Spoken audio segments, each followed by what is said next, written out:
Hello dear students, myself Ravindra Dwivedi, mentor of toppers JEE NEET. बच्चों, IAPMT हुआ था अभी, तो उसका एक क्वेश्चन मैं इलेक्ट्रोस्टैटिक्स से लेके आया हूँ आपके लिए, जो बहुत बेहतरीन क्वेश्चन था।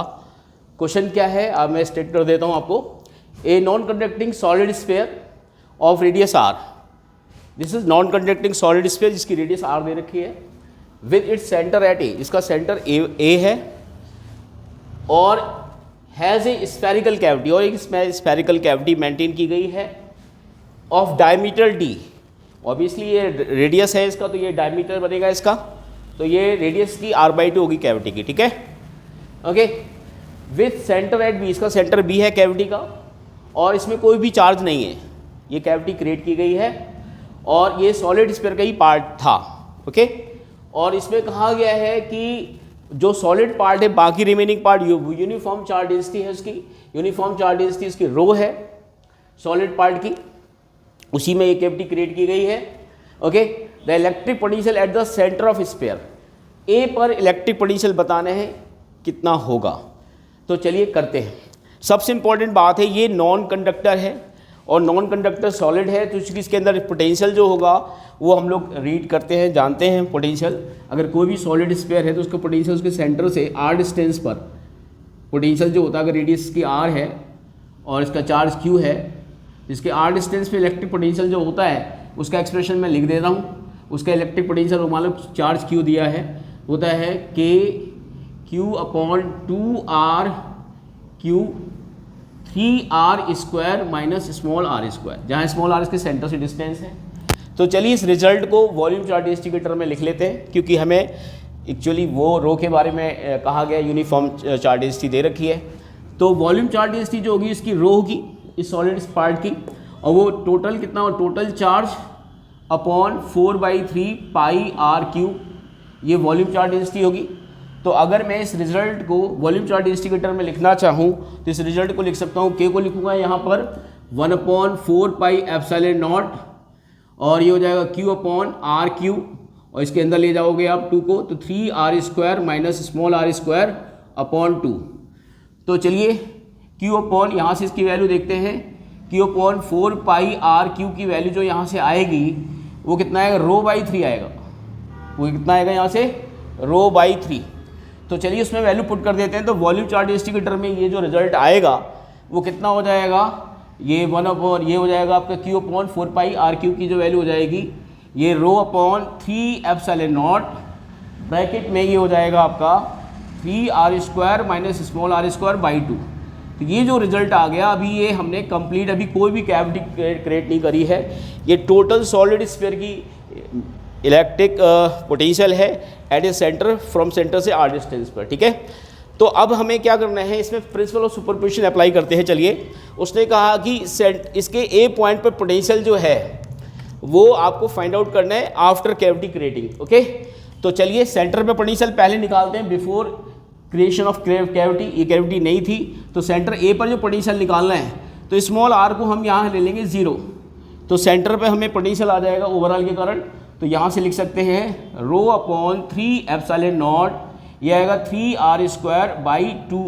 ओके, तो 3 से 3 कैंसिल आउट हो जाएगा, तो ρr square upon 2 epsilon naught, ये पोटेंशियल आएगा जो कि हमने पॉजिटिव चार्ज मान के अज्यूम किया है। अब हम क्या करेंगे, इस कैविटी का पोटेंशियल निकालेंगे इस पॉइंट ए पर, और ओवरऑल जो सॉलिड स्फीयर की जो हमने पोटेंशियल निकाली है ए पॉइंट पर, उससे हम सब्ट्रैक्ट कर देंगे, या उसको हम नेगेटिव चार्ज मान लेंगे और ऐड करेंगे, क्योंकि पोटेंशियल स्केलर क्वांटिटी है तो अपने आप वो ऐड करेंगे, तो प्लस माइनस करके जो नेट पोटेंशियल आएगा वो अपने आप ए पर आएगा। तो चलिए पोटेंशियल अब ए पे निकालते हैं कैविटी की वजह से। तो कैविटी को हम लोग नेगेटिव चार्ज डेंसिटी मान लेते हैं रो, क्योंकि इसको पॉजिटिव चार्ज डेंसिटी रो माना गया है। तो कैविटी की वजह से जो पोटेंशियल होगा, तो अब हम क्या करेंगे, कैविटी के सरफेस पर पोटेंशियल निकालना है, और रेडियस को जो यहाँ पे जो रिजल्ट आर है वो कैपिटल ए आर जो स्फीयर की रेडियस है ओवरऑल की, तो इसकी रेडियस जो हो जाएगी कैविटी को वो r/2 होगी।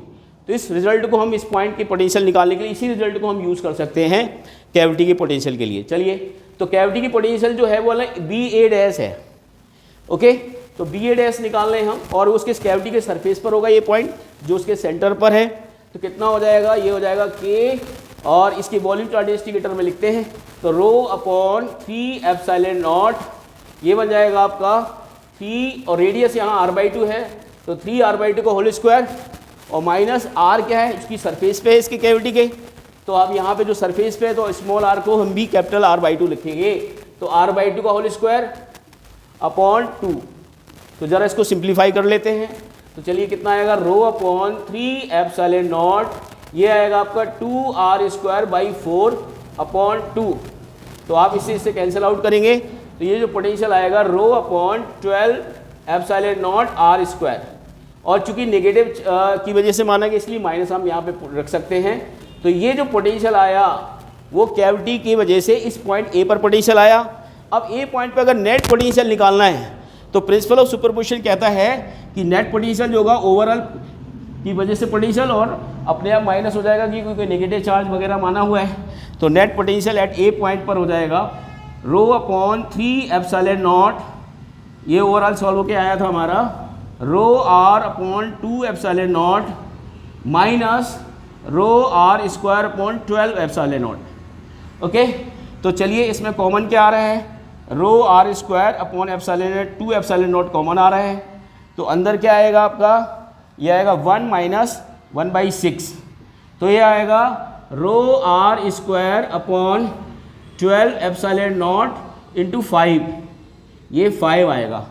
तो अब आपको कहा क्या गया है कि जो ओवरऑल पोटेंशियल कहा गया है ए पॉइंट पर वो के रो r² अपॉन 12 एप्सिलॉन नॉट है, और हमारा जो पोटेंशियल आया है वो आया है के का मतलब यहाँ पर ये कोई नंबर है जिसको हमें फाइंड आउट करना है कि यहाँ पे 1/4 एप्सिलॉन नॉट नहीं, इससे कंफ्यूज मत होइएगा।